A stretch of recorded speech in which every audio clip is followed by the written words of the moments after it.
videos will be triggering for some viewers. They are for educational and entertainment purposes only. Let's get started on this video. Turn back while you can.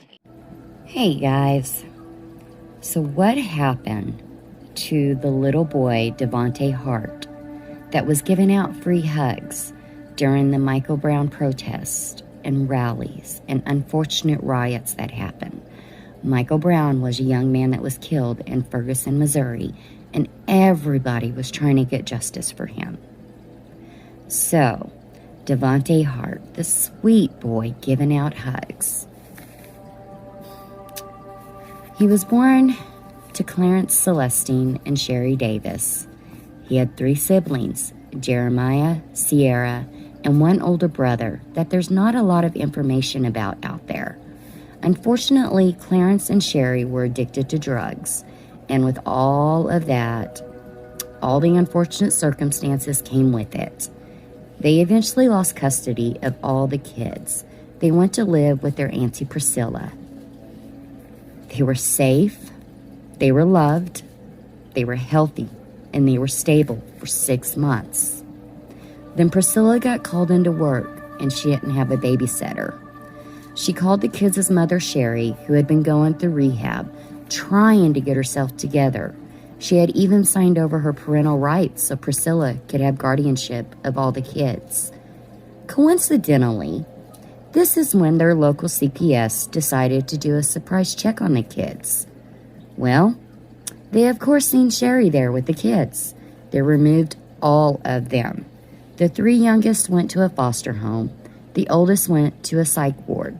Priscilla fought hard to get the kids back.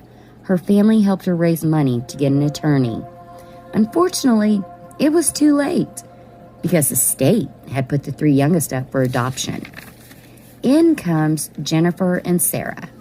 They lived in Minnesota. Both had majored in elementary education. They had already been fostering 15-year-old Leah. For 6 months, things had been going so well. They had decided to ask Leah if she wanted to stay with them until she was 18. One day, Sarah and Jennifer decided to sit down with Leah and have a discussion about adopting 3 siblings out of Texas. 1 week later, they dropped little Leah off at her regular therapy appointment, but this time, they didn't come back to bring her home. Her therapist had to inform her that she was going to a new foster home. Sarah and Jennifer had told the therapist that Leah had been eating out of the trash and was suicidal, which Leah claims is absolutely false. When Leah arrived at the new foster home, all of her belongings were already there. So Sarah and Jennifer made their way to Texas and adopted 3 siblings, 8-year-old Marcus, 4-year-old Hannah, and 2-year-old Abigail. Jennifer stayed with the kids while Sarah worked as a retail manager in Minnesota. Then one day, little Hannah's teacher seen bruises on her and talked with her about it. Hannah said that Sarah had hit her with a belt. Of course, the teacher notified their local CPS, which said there wasn't any findings of abuse. Within months of that incident, they packed up all the kids and went to Connecticut and decided they would get married. They emailed their family saying they were going to start in vitro. Unfortunately, the family says that Sarah and Jennifer claimed that they lost that baby. There's no evidence of that. The family was, of course, like, how are you going to afford that? Well, their main financings was them getting $400 to $500 per child, and the 2 older ones got Social Security. They also told the investigators the kids weren't allowed to speak. Jennifer would snap her fingers, tell them to go to the corner and say, no food for you. They said anyone who questioned her, she would just cut them off, have nothing to do with them. The CPS handling these situations had had multiple violations. They had been put on a 2-year conditional status. Jennifer and Sarah should have never been allowed to adopt so many children. But I know in my state, you and your siblings are counted as one entity. So that could have been how they did it. I don't know. What I do know is when Abigail was 10, she told a teacher her owies hurt. Once again, Jennifer and Sarah were notified. And of course, the state was called. Abigail said Jennifer and Sarah had thought she stole a penny. So they held her head under water, cold water, while hitting her, then spanked her and withheld food from her, and told her she was grounded. When interviewed, Sarah pled guilty and received probation, you guys. Probation. During this probation, 11-year-old Hannah had went to the nurse saying she was hungry. The nurse took it very seriously, considering how malnourished all the kids looked. She called Sarah, who venomously denied not feeding them. At this time, Sarah decided the kids should be homeschooled. So they took the kids out of school again and packed up and moved to Oregon. In Oregon, they lived on a farm. The kids took care of it. Jennifer had been updating her Facebook regularly about all the events, the pretty little pictures of the farm, and all the festivals that they had been taking the kids to. Here's a picture that Jennifer had posted of Devonte at the Beloved Festival. He was 13 years old, you guys. Look at his face. How long had it been since he had had a genuine loving hug? I actually thought this was an 8 or 9-year-old little girl. Nope, it's a 13-year-old Devonte. At this time, there had been an anonymous call to CPS saying the kids looked very malnourished to CPS. Allegedly, there was an investigation with no findings yet again. Even though it was noted, everything the family said, including the kids, had to raise their hands to be spoken to. When Michael Brown was killed and all the protests happened, the Harts had received a lot of attention over Devonte's pictures of giving out hugs. TV shows had called asking to do interviews. The Harts declined, saying they were protecting Devonte and that they had been receiving death threats, which was investigated and unfounded.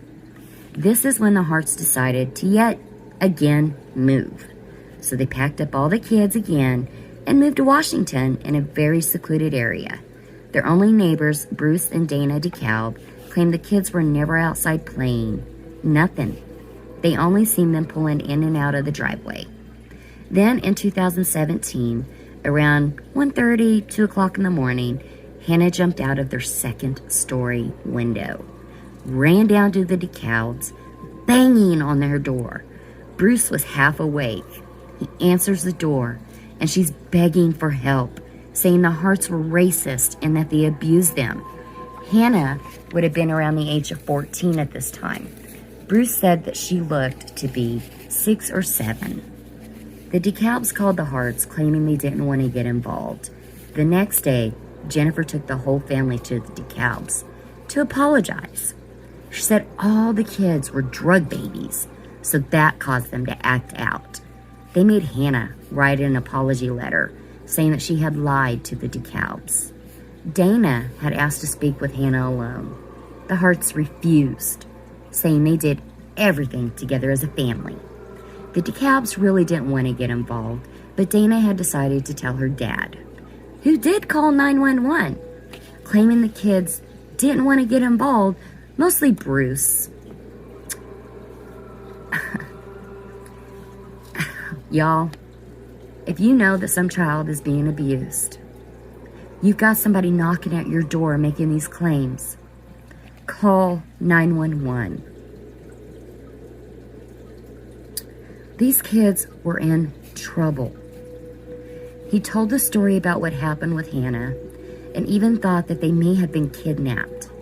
He was told there was nothing that could be done. Go figure. A few months later, Devonte had went down to the DeKalbs and asked Bruce for very certain types of food, like peanuts and meats and fruits, and could he leave it all in a box out by the fence so that his mothers wouldn't find out.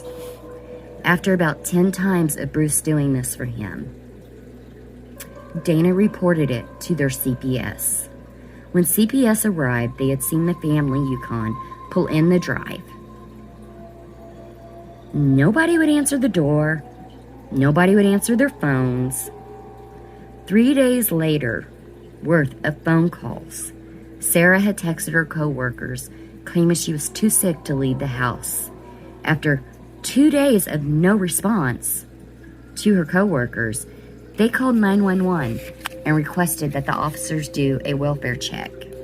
The same day the police had went to do the welfare check, a tourist was driving and saw a vehicle about 100 feet down on its top, over the cliff, 100 feet down, in an ocean. The family's Yukon computer said it went from a complete stop to 20 miles per hour, then nothing. Sarah and Jennifer were found deceased in the front seats. Jennifer was the driver's seat. Marcus, Abigail, and Jeremiah were found a few hundred yards away, deceased. 2 weeks later, little Sierra was recovered, deceased on a beach north of the cliff, where they also found a shoe with a foot in it. DNA later discovered it was Hannah's. As of January 19th, 2021, Devonte hasn't been found. Investigators said Jennifer pulled about 20 feet away and floored it over the cliff. The Harts had a blood alcohol limit that was way over the limit. Sarah and the 2 kids had antihistamines in their system. Their computer search history showed that they had researched no-kill shelters, and if 500 milligrams of Benadryl could kill a 120-pound woman, and is death by drowning relatively painless. She also searched how long does hypothermia take. They also said there were no signs of the 6 kids living in the home. There was only a couple board games and some books. Animal control came and took all of the cats. None of their dogs could be found.